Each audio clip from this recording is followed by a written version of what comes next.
السلام عليكم ورحمة الله وبركاته. عاملين ايه؟ يا رب يكونوا بألف خير. النهاردة ان شاء الله وصفة جديدة سهلة وبسيطة خالص.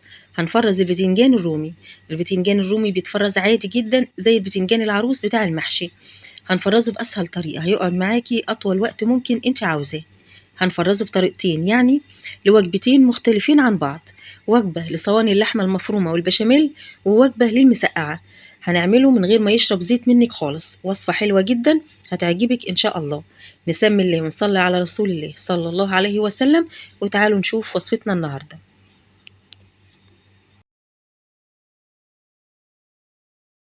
البتنجان بتاعنا اللي هنفرزه البتنجان الرومي. ده شكله. لما تيجي تشتري البتنجان هات البتنجانة كده اللي تكون قشرتها كده ناعمة كده وبتلمع علشان يبقى طازة، وكمان الطربوش بتاعه يكون أخضر، ما يكونش مسود كده، لأن المسود ده تبقى البتنجانة يعني بقالها يومين ثلاثة كده ما بيبقاش إيه صابح. لما تمسكي البتنجانة كده تلاقيها كده خفيفة كده طرية معاكي شوية، مش ناشفة وجامدة عشان ما تبقاش مبذرة من جوه. احنا عارفين ان البتنجان بيبقى موجود صيف وشتاء، يعني ما بيتقطعش خالص من السوق. طيب انت هتفرزيه ليه؟ هقول لك. انا بصراحه ما اشتريتش البتنجان ده خالص. دول جايين لي هديه، وكمان عندي زيهم كده في التلاجة. فالكميه كبيره، لو سبتها في التلاجة فتره كبيره هيبوظ مني. فقلت افرزهم. وكمان مش لازم يكون جاي لك هديه وكتير يعني عندك في التلاجة.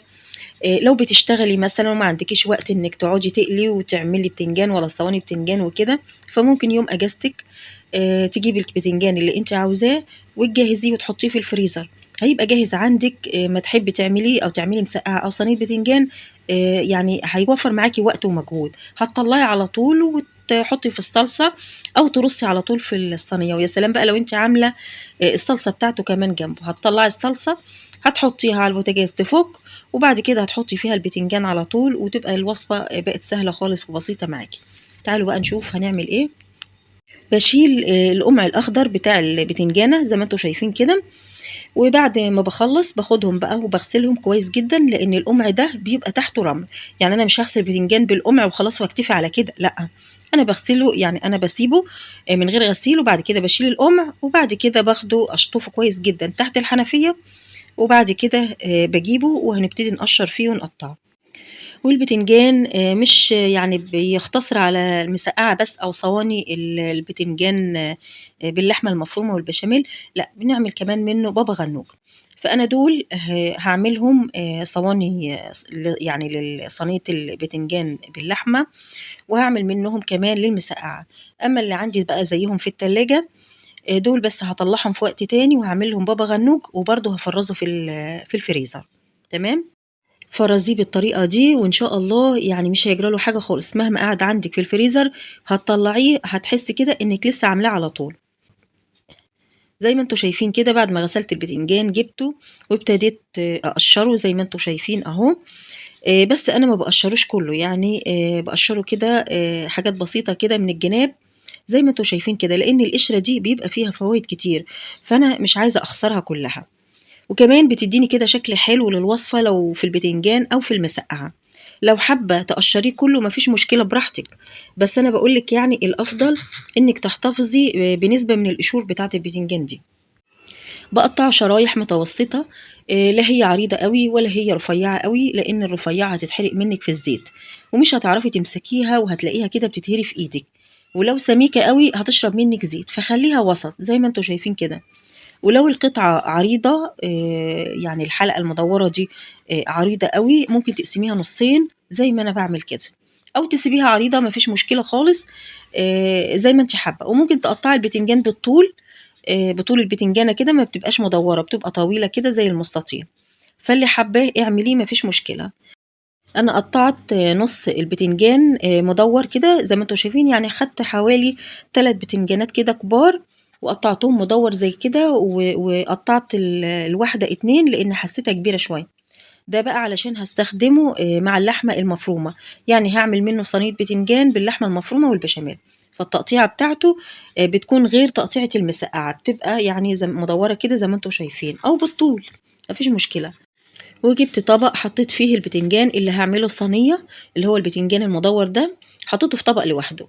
وهجيب بقى حوالي كده معلقة كبيرة كده من الملح وهرشه على البتنجان واقلبه كويس جدا، وهسيبه كده على جنب علشان البتنجان ينزل المية بتاعته كلها. بسيبه يعني حوالي ساعة كده، غطيه وسيبيه على جنب.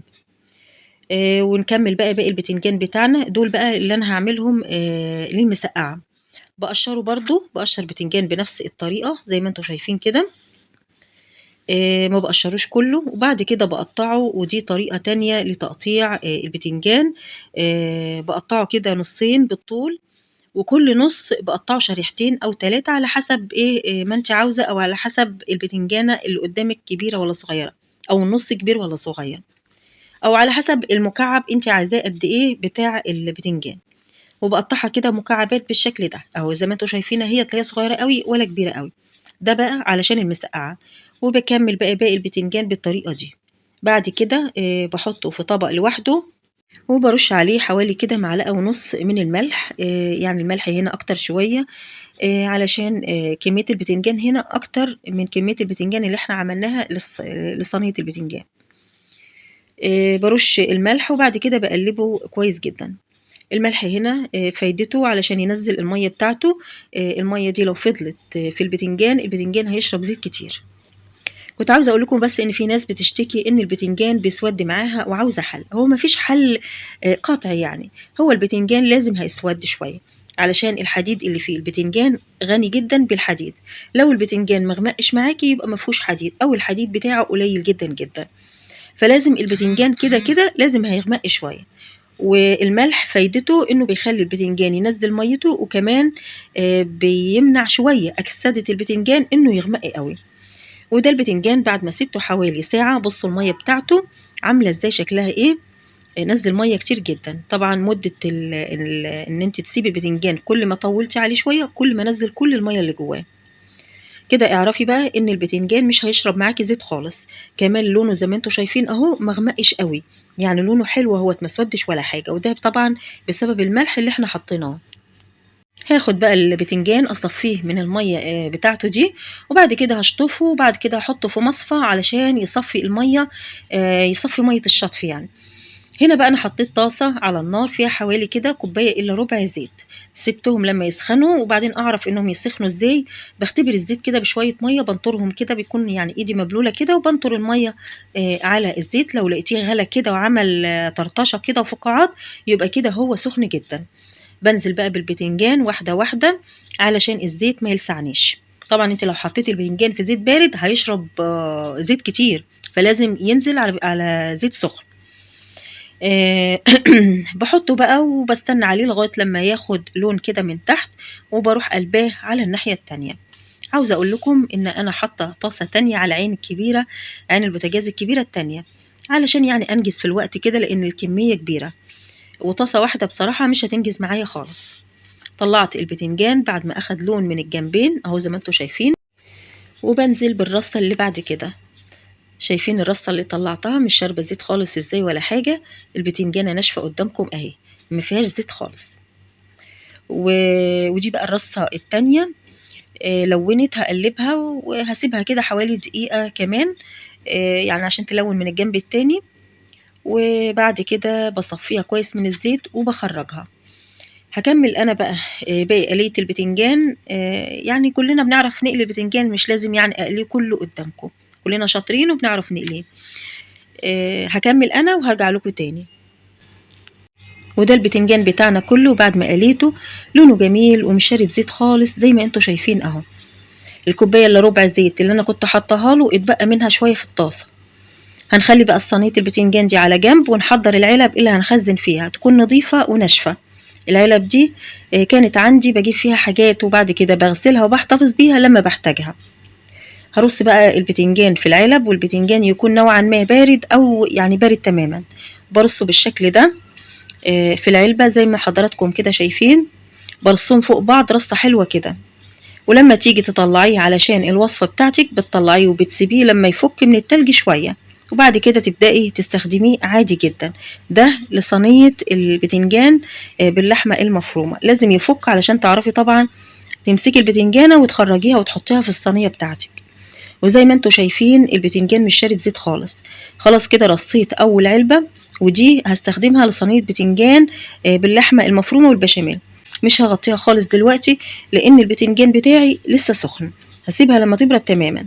وبجيب بقى العلبة التانية وبحط فيها البتنجان بتاع المسقعة، وبنحطه بقى طبعا بالمعلقة عشوائي كده من غير رص ولا حاجة.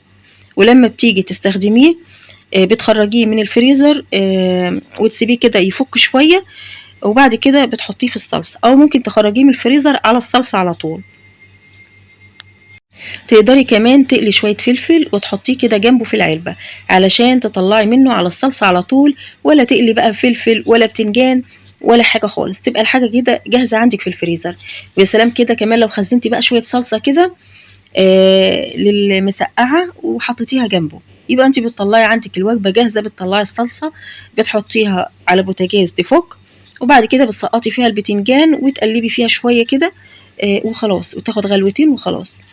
يعني الحاجة بتبقى جاهزة عليكي، هتوفر معاكي مجهود ووقت. وكمان لو عندك كمية بتنجان ما تخسرش معاكي في التلاجة. باقي شوية بتنجان حطيتهم في علبة صغيرة اهي زي ما انتوا شايفين كده. شايفين قد ايه شكلهم جميل؟ وجبات عندك في الفريزر جاهزة تخرجي منها في أي وقت، موفرة عليكي مجهود وتعب وآلية كل شوية. يعني هي مرة واحدة في الأسبوع مثلا بتعمليه وبتحطيه في الفريزر وتخرجي منه وقت ما انت عاوزة بقى. يعني على حسب بقى الكمية اللي انت حطاها في الفريزر، ممكن يقعد معاكي شهرين 3 4 5، مفيش مشكلة خالص. طريقة سهلة جدا لتخزين البتنجان، يعني مش هتاخد معاكي وقت خالص زي ما انتوا شفتوا كده. اتمنى يا رب الفيديو يكون عجبكم. لو عجبكم الفيديو بقى ما تنسوش اللايك والاشتراك في القناة وتفعيل زر الجرس على الكل علشان يوصلك مني كل جديد انا بنزله. واشوفكم على خير في فيديو جديد. مع السلامة.